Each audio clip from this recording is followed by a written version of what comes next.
Hi friends, it's me, host Eric. It's time for Nightly Musings. And tonight's Nightly Musings are about confidence, how one carries oneself, the human relationship with authority and status, things like that. So, we're lucky people, those of us who live in America or in the enlightened West, so to speak, live in an individualist culture that focuses on egalitarian values. When somebody like Aaron Andrews, or whatever her name is, that sports lady, was such a bitch to those people who were working like a regular job. People came down on her like a ton of bricks because she played that "do you know who I am" shit like that, and people hate that. You're supposed to be gracious in your success if you're successful like that. But beyond that, you're supposed to understand that you're lucky and that others have shit worse and not expect them to have it even worse because you're lucky, but rather, be err on the side of the other direction. So, understandably, people don't like that shit. But there is definitely a reality to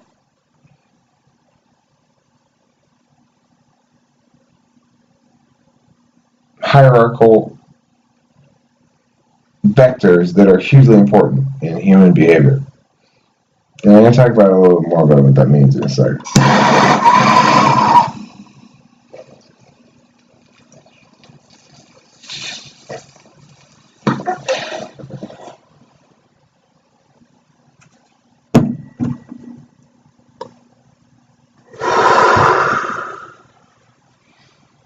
People look for answers or reassurance, satisfaction, pleasure, some means of being okay. And being okay in the moment, being okay in general, being on the okay path.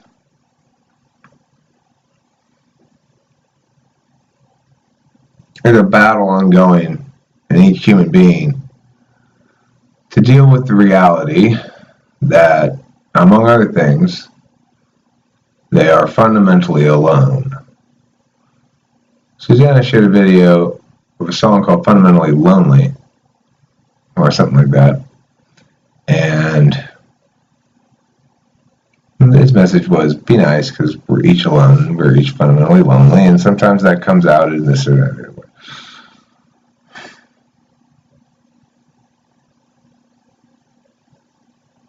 I don't think that's exactly right. I mean, we're each fundamentally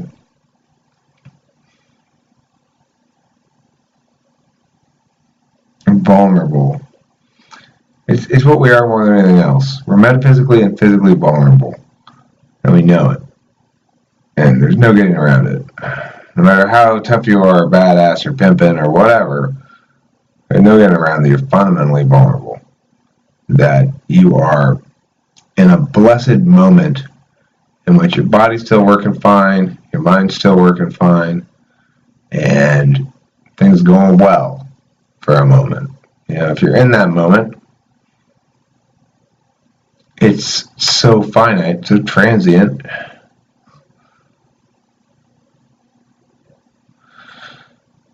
For those of us who have SI in the fourth slot, that's where the existential terror comes from. Here I am in this great moment where stuff's going on around me. Interesting things are happening.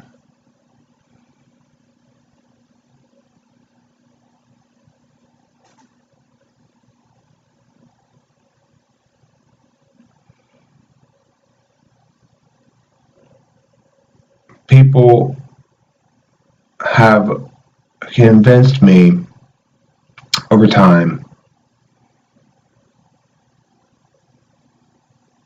to try to put away the 4 more. I am right on the border of 4 and 3. I don't like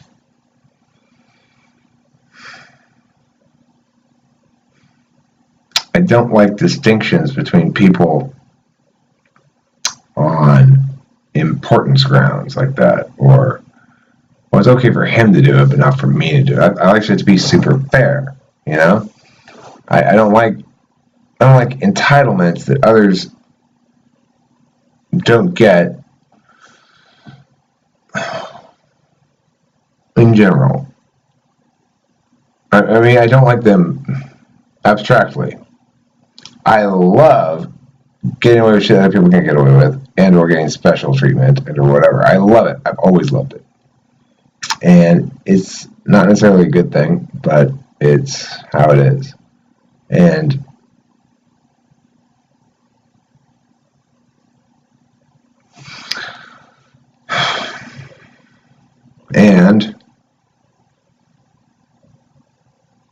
I'm coming to terms with, or having to deal with this difficult situation where you really only have two choices. You either be alpha or you be not alpha.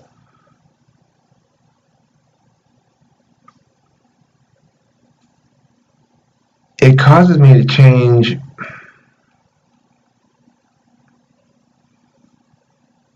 it makes me sad. It makes me sad because a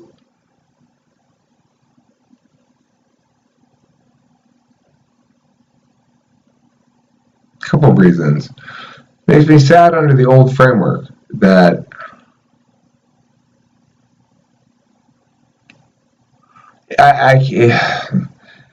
it's weird. I can't stop thinking of myself as not that, and therefore it's not fair. And forgetting that it's me who's being not fair to old me. What? It's crazy. It's crazy that I think it's not fair for me to succeed.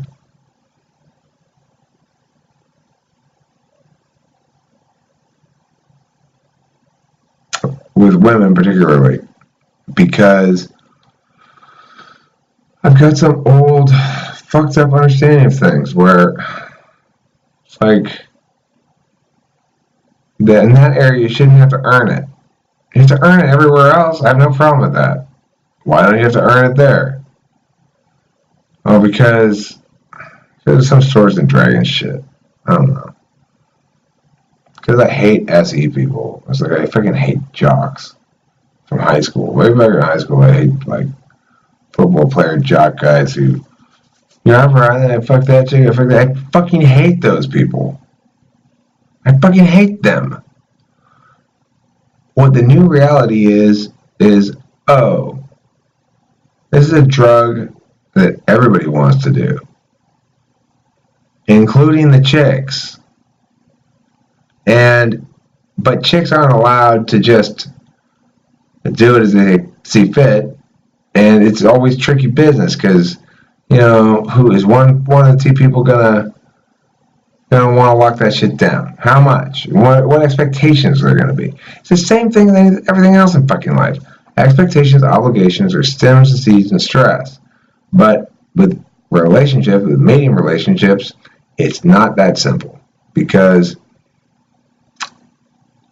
I believe there will come an occasion when I have found the right moment, have established the right person, when I will say, this is the woman I want to be with. And I want to actually live here with me and be my live-in friend, my fun time live-in friend. But I don't want that right now. I am aware that I need to. I've given up the fight against what I should have wanted to do all the time anyway. Because I didn't want to because I was scared. I was scared to do it. I was scared that I wouldn't be good about it, wouldn't be good at it, or wouldn't get it up, or something like that. And that, all these people know what they're doing because they've been reproductively viable their whole lives. And it's a group distinction I was putting myself under. It's ridiculous. Everybody's unique in their experience, in their expectations, what they want, and yet we're all the same in that at the end of the day, if the moment's there and the person's down and you're down, it can be a lot of fun. But you need to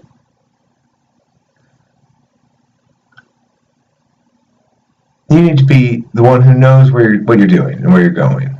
You know, it's like I'm taking you out, and then you don't have to worry about what my thing is. Like, oh, is he? We're not even gonna talk about any of that shit. You know, it's just, oh, let me get you another drink, whatever. And then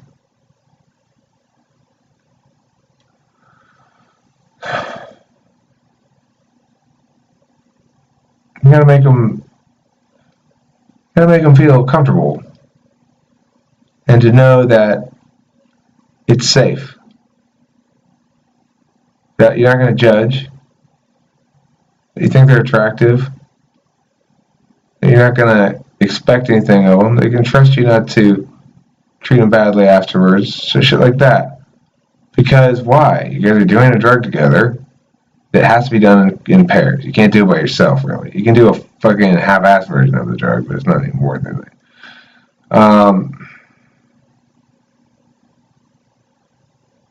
So the tragic thing is there are large segments of the population, I mean, not large segments, but there are definitely segments of the population, individuals, especially intuitives, I think this is most likely happening with intuitives, that get locked into a state of non-reproductive activity, non-sexual activity. And they do so because of a number of reasons. But fundamentally, the problem is that, at least between men and women, normal heterosexual relationships, women want a man who women want that experience to be driven by the hunger of the man, as it necessarily must be, kind of, because the man's not hungry, it ain't nothing gonna happen, right? So it's a naturally occurring phenomenon. I've heard Nick describe it as also this tribe leadery thing, where it's like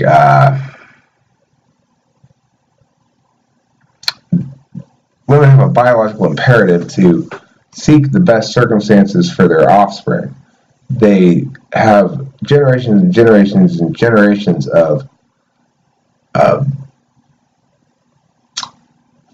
reinforcement of going for the tribe leader. You know, like of the asshole, the one who isn't afraid to do what has to be done to protect the woman and the children, and the one who has the most pull due to authority or status or whatever is naturally going to be the one who has the best chance of having their offspring survive in a cutthroat, pre-civilized world. It's not relevant anymore. I don't need to be an asshole to be a good provider. And yet, entitlement pays off, I think. I mean, these are a lot of hypotheses for me. I'm not any sort of player or anything. I just realize that it is March of 2017, and I've successfully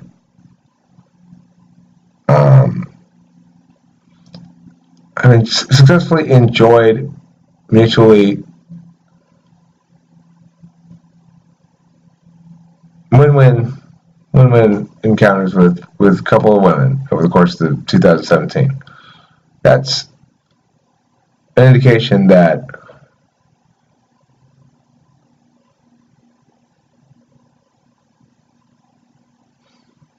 I'm in an odd position to observe the change in the behavior of women towards me, provided I can allow myself to change sufficiently to acknowledge it and to be able to say that it's not don't need to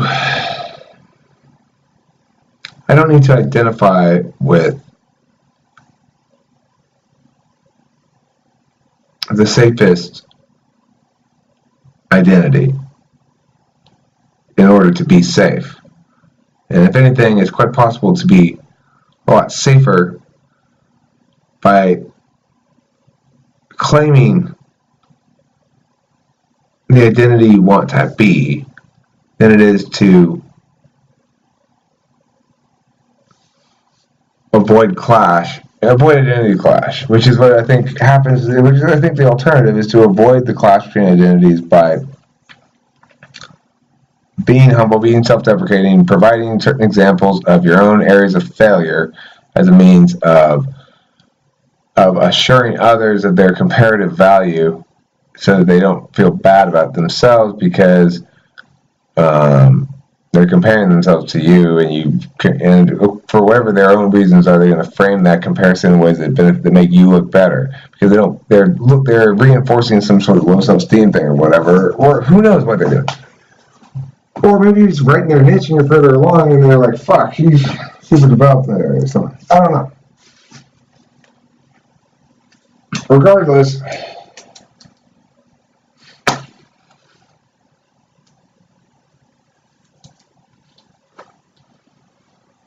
it's an ongoing dance along a tricky line. There's a certain amount of straight up ego gratification shit that's I find really satisfying and I'm willing to indulge in. On the other hand, if you do that too much, you cease to be likable, and you fail to continue to earn the thing that you are thrusting your chest out about. If you get big enough, I think you get distant enough from most of the people who interact with you that you could be perceived purely on the grounds of your media. For me, I feel as though the people that matter I interact with all the time, or at least sometimes, and so they get to actually deal with me and as I actually am, which means I have to improve. I can't continue to be such an asshole all the time, or it would be good to be less of an asshole.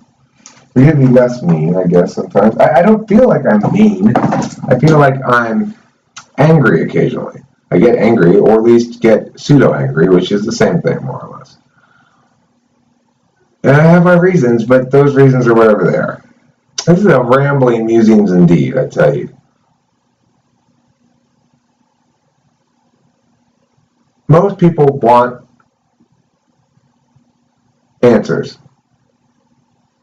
They want to find somebody they can trust to be real with and to not judge them, to care about them despite their failings, and to care enough about them to be direct and honest and to provide them infinite second chances.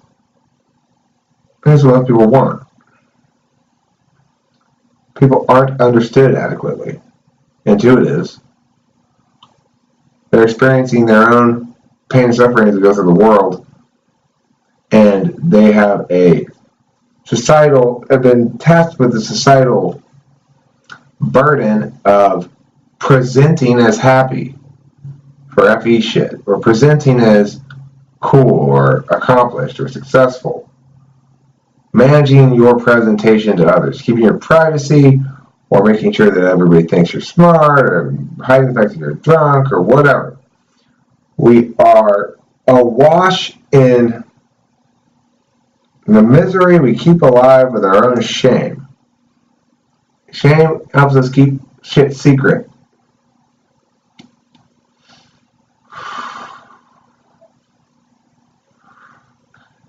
That's a lack of confidence. Secrets are a lack of confidence.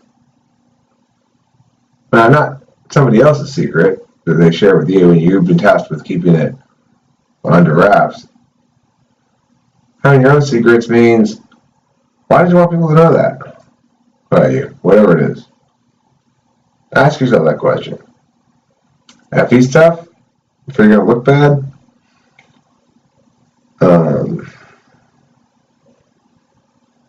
FI stuff, it's going to turn someone you love against you.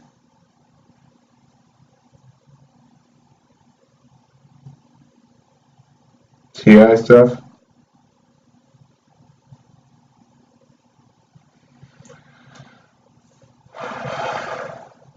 you don't want to reveal inconsistencies, hypocrisies, kind of FE, I guess. It'll destroy your research. I reveal this data results will destroy my research. TE shit, you're in the middle of accomplishing something with your reputation and you don't want to fuck it up. SE stuff, I don't know how that would work. Anyway, regardless, there are a lot of reasons to keep shit secret. Some of them good, some of them not so good. Some of them harmful, some of them neutral. Not many of them good. Remember, to make a claim on privacy, to prevent others from knowing the truth, is to advocate a situation, a world in which the interest of one or two people knowing something is expressed through them preventing others from knowing it, and the net outcome is two people have access to the information versus everyone having access to the information. So privacy is a metaphysical cock block, and it's bad. It's bad because it represents the fact that the world is not aligned properly with reality. If it were aligned properly with reality, then everything you do that's not actually bad, you're embarrassed about, would be totally okay, and you wouldn't be embarrassed about it, and you just put it out there, whatever, nobody would care. Because everybody's evaluating things properly. Whereas things you actually did that were bad, such as rights violations and shit, would be completely untolerated, and would be so not. And then if you displayed an interest in privacy, that would mean necessarily that you actually up to something very much no good that you should be called out on and held to account for. That's how the world ought to be. The reason that we have things like privacy and secrets is because there's a distance between actual moral concerns, ethical concerns, normative concerns, and legal or social concerns.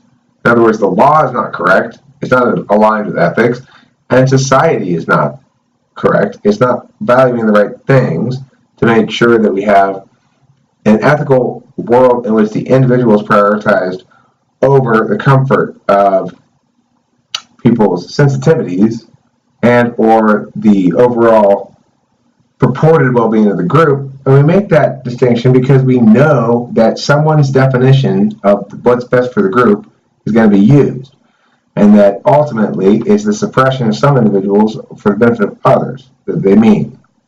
So very rambling and off-topic kind of musings, but there are musings, so it's to be expected. And this one is going to come to a conclusion by saying this.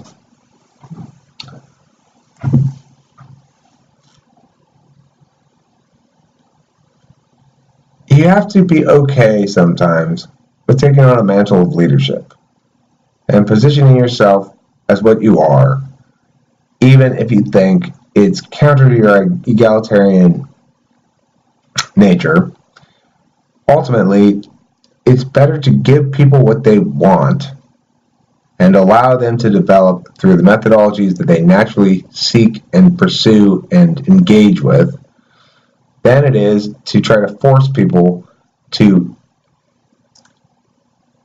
an existential framing that they're not yet comfortable in. Even if you believe that to be a better framing, first of all, have some humility and understand that other individuals have their own configurations of existential framings that make the situation unique to them. And the solution that works for you is not necessarily going to work for them at all. So that's part of it. But remember also that people are looking for leadership. They're not looking for some guy to tell them what to do. They're looking for somebody they can actually trust to be honest with them, tell him what he thinks, and including the limits of his own wisdom. I don't position myself as some sort of guru. I position myself as somebody who, almost unique among people you might talk to, will talk to you honestly, directly, and as an equal, provided you're willing to talk to me honestly and directly. Sometimes I get into a lot of combative shit with people because either I or they is not behaving honestly. Sometimes it's me being persnickety and in a mood, and I'm pretending as though it's not. And much more often, it's the other person coming in and not being willing to answer questions about what their position is. If you're going to come in and state a position and advocate it, then be willing to withstand scrutiny. So, confidence then. Leadership means conveying to the other a few different things. One, you genuinely mean well and want good to happen to them. That you're not, well, most people are very closely on the lookout for personal interest. They want to make sure you're not serving your own personal interest at their expense. And beyond that, they want to make sure you're not invalidating their own identity in the process of telling them what to do. Well, here's the thing. To be confident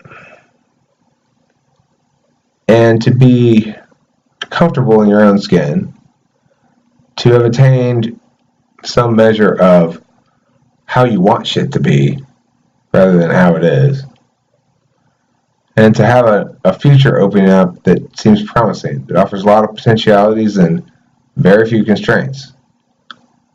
That's my goal. It's kind of where I am right now.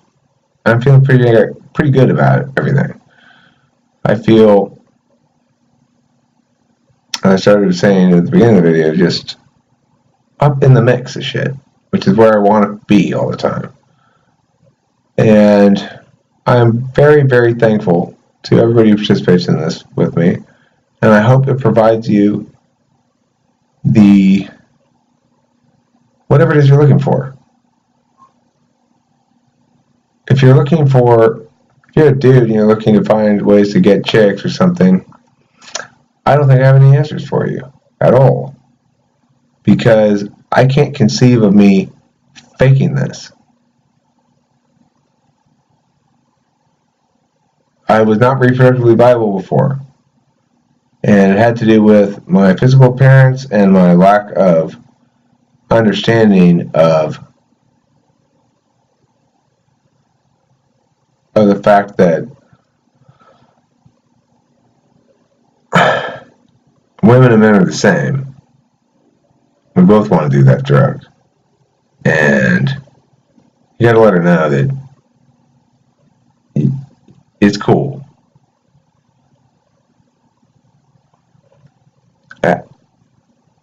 It's a simple enough notion, but it wouldn't have made any good. It wouldn't have made any difference if I had known that, if I didn't have a bunch of other shit to lean on to make sure that I remembered this. So deep was the self-reduction to, so complete was the subsuming of my identity beneath a framework that said, that's not part of life that we deal with. We engage with that by critiquing it. And by demonstrating how distinct we are, by going and getting a long-term relationship and respecting women. That's not respecting women. It's disrespecting them. It's insisting they be not like men and not want to have sex, really. That they want you because they're so devoted to you, and this simple physical act that gives people pleasure has all this super extra added meaning to it because you're insecure. And that's it. So, why am I heart drop in my chest when I'd hear about some woman cheating or something.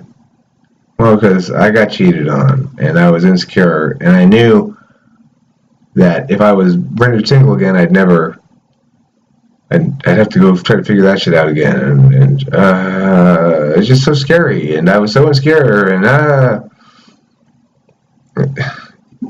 you don't fake your way out of that, but what you do is remember the following: the other person's faking it too.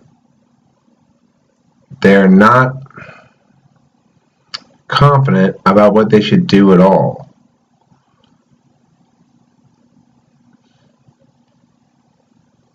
The first time you sit down with a woman that you're considering to try to move on or something is the same as the first time you sit down with any other person. There's a positioning that occurs. Why is it that Liz comes into the room and butts heads with me so much at first? It's because she needed to take me down a notch. She needed to put me in my place a bit. It's a totally understandable impulse. Of course, it was wrong in this instance. It was she who brought hubris to the table. Because, for one thing, I'm 20 years older than she is or something.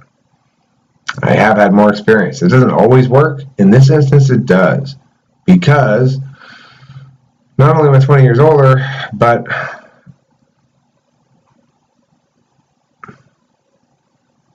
somehow I got here. I have no idea. I don't credit myself for it, like in the sense of I knew what I was doing. But I accept the metaphysical equity that it has afforded me, and I'm coming to accept that people want me to use it for its prescribed purpose, namely to get what I want. And the reason they want me to use it to get what I want is because they trust in my leadership that I'm not going to, that I'm going to make sure that things are win-win. They're not going to take what I want at the expense of somebody else, but rather that what I want can coordinate with what they want, which is in life, which is what I think a lot of people want in life. Women, men, whatever. What do they want? They want reassurance that they're okay, that everything's going to be okay, that someone's there for them, that there's nothing wrong with them, that whatever problems may exist in the status quo, that they're moving in the right direction and that things are getting better and that there's a future that's brighter, that there's a vision perhaps they have in their own head for what their future ought to be that can be realized. And my basic argument is, yes, it can, and it should, and it will. And it's ultimately all about honesty. We fail when we are dishonest with ourselves and others. And when we face up to facts that are challenging to process or challenging to present to others, it may take some time to go through that evolution. But those evolutions will necessarily occur if you are honest. One cannot continue to sit there and look at this thing like, I just did this thing. And you can try to paint it as many different colors as you want. It's still that thing. It's still a fucking turd.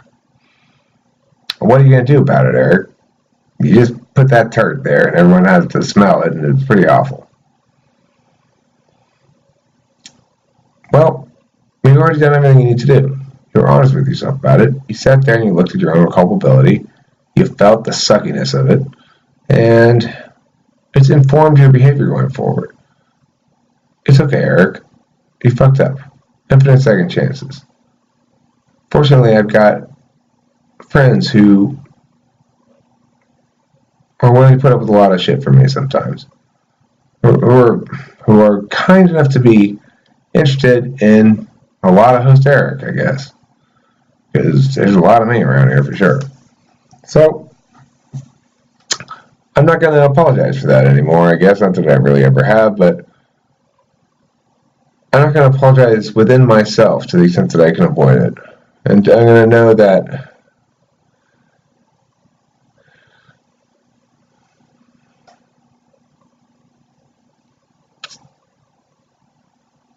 it's okay to engage others in fun ways that are affirming of each other, and to know that some of the understandings I had going in were not understandings at all. They were insecurities, and they were compensations, justifications. Compensations for what? I don't even know, because, I mean, that's the thing. It's like I don't have any... There's no reason why I shouldn't be highly confident in this area. I'm at the moment in my life, I'm fully blessed. I'm blessed with waking up from being a drunk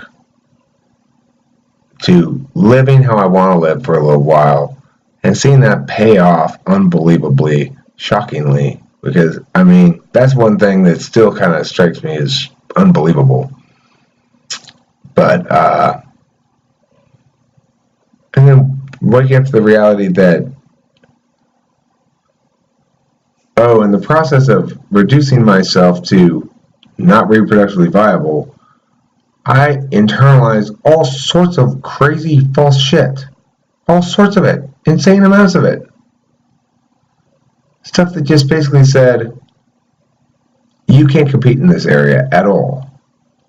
In any way. Even things that are contrary to physical evidence. You will somehow believe, because I don't know why.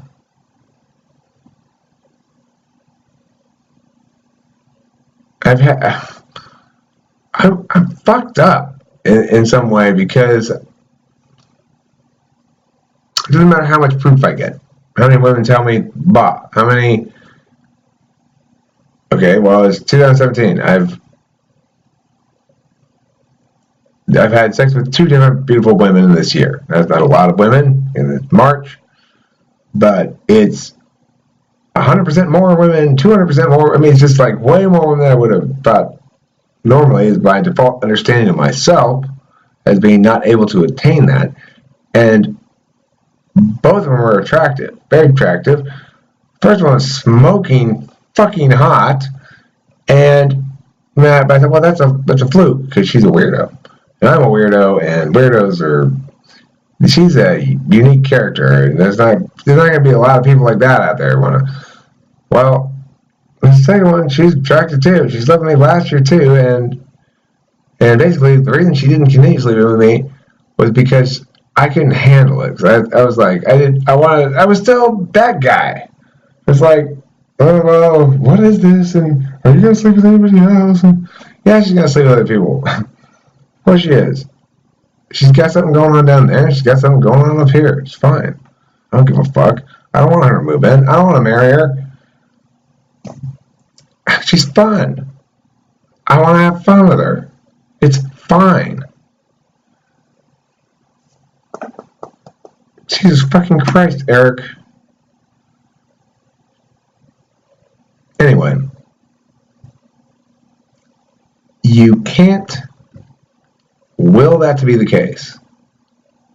You've got to have the types of success that you and your individual nature are, that allow you to feel genuinely the confidence that makes you think that you deserve what you seek to take. And you have to have enough moral development to not abuse that, and to make sure that nobody ends up doing shit they don't want to do. Because then you're a fucking douchebag. God help me if I ever do anything like that. I don't want to talk to people and shit they don't want to do ever. And I need to understand, and I think we all do, that there's a big difference between that and giving the person the reassurance they wanted to hear. They want to hear to make sure that they can do what they want to do. You know? But I really shouldn't. I mean, that means please talk me into this. Tell me some reassuring words so I'll feel more comfortable. It's what, you know, do a little dance for me. No problem, baby. I will help you right out of those clothings. They're beginning to chafe you. I can see it. You're suffering from chafings. And nobody wants you to be chafed. And, you know, that's fine. That's good. If you're not in a stage of reproductive viability at the moment, it means what? You and I are both not having sexual intercourse with anybody right now. No women are at this house for me to have sexual intercourse with. You are in the exact same place, except I think of myself now as reproductively viable, and you don't. But you can't make it otherwise just by thinking it. You have to actually believe it. And for most people, you can't believe it until you attain a certain amount of achievement. So, if you're looking for advice on women, it's this. Number one, go put a handle on some shit. Be a beast at something. Number two, remember, they like the drug too, just as much as you do. They want to be convinced that you know that we're just doing drugs. And or if they're not like that, they're looking to lock shit down, then that's fine. There's nothing wrong with that, provided it's done for the right reasons. Locking shit down should be done because there's a deep, undeniable connection that's distinct from those that you have with others. Now, as an EHP, I'm going to have a hard time identifying this. But I do believe in the principle that if you're going to settle down with somebody, it should be because they're special. And it's meant to be. I like magic in this shit, so I don't know. In the meantime, I don't know. My prospects are looking good. I have something regular locking in here, we'll see. And I got something else I'm considering exploring as I note the change in approach to me by women in the real world, so somewhere in the vicinity of Southern California on Facebook, people that I actually know or know a friend of a friend and stuff like that. They're dealing with me differently. They just are. And I'm happy about that. I have to remember that I'm happy about that and not dislike the unfairness. I feel for old Eric. When I'm making this video, I feel bad for the people who aren't having sex with someone right now or don't feel themselves likely to have sex anytime soon because they're in that intuitive spot where you're sitting there fucking intuiting instead of doing with your penis. You got SE, but yeah. It doesn't work. You don't understand it through metaphysics. So it's like I don't know how to fucking segue into this shit. Like, what am I supposed to be doing here? I don't even know what this all means.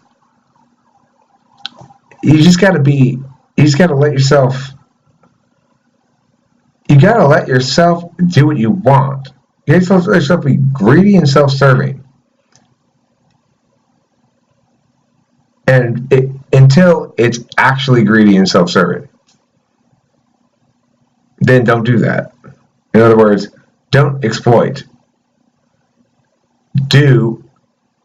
Take from the woman what she wants to give to you.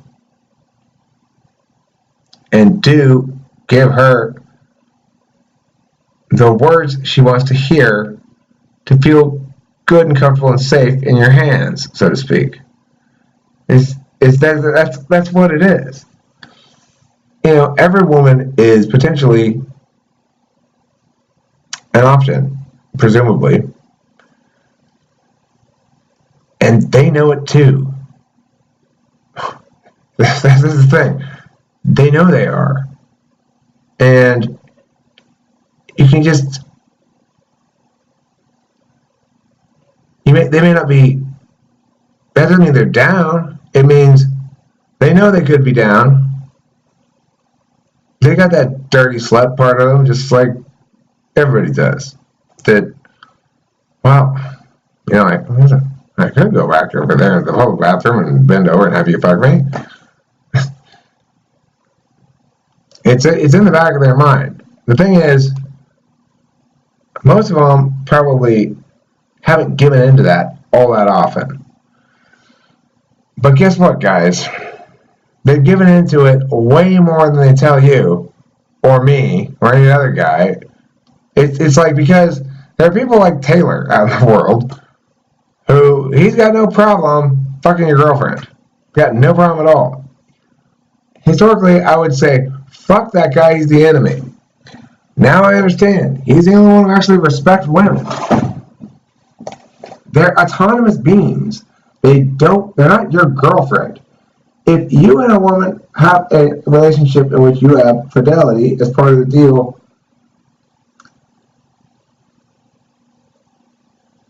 if it's not something the woman and you take seriously because of your genuine conviction that it's the right person, if it's something you do out of fear, if it's something you do out of a sense of guilt or obligation, it's not a good thing. I believe that it's bad to cheat. And I believe that it's bad to be in a bad relationship. And I believe the two almost never coincide. Almost never do they not coincide. Now, I'll tell you this much. It would be, in fact, very evil to take someone who's in a happy relationship and wait for them to be super drunk and use some sort of alpha status or whatever to try to get that person to do what they don't really want to do and end up talking them into sleeping with you or something, and then that ruins their marriage and their family and shit like that. That scenario is a possible one, but highly, highly unlikely. And the reason is, for anybody who's serious about a relationship, they should never put themselves in those kind of situations. And if they do regularly, it means they're not serious about the relationship. Regardless, it can't be our responsibility to consider whether or not her relationship is bad enough to justify her cheating. We have to afford her sufficient respect to assume it is. So, I don't know. That's life in the big city. I'd rather be on this side of the train tracks. Have a good evening. Don't forget to eat plenty of cheese and be nice to one another. Be kind. Win-win situations for everybody, please. Would be nice, ideally. Not that it'd be nice for me. It'd just be a nice reality for everyone. If we were all nice to each other and kind and wanted each other to be happy after everything happens, whatever happens.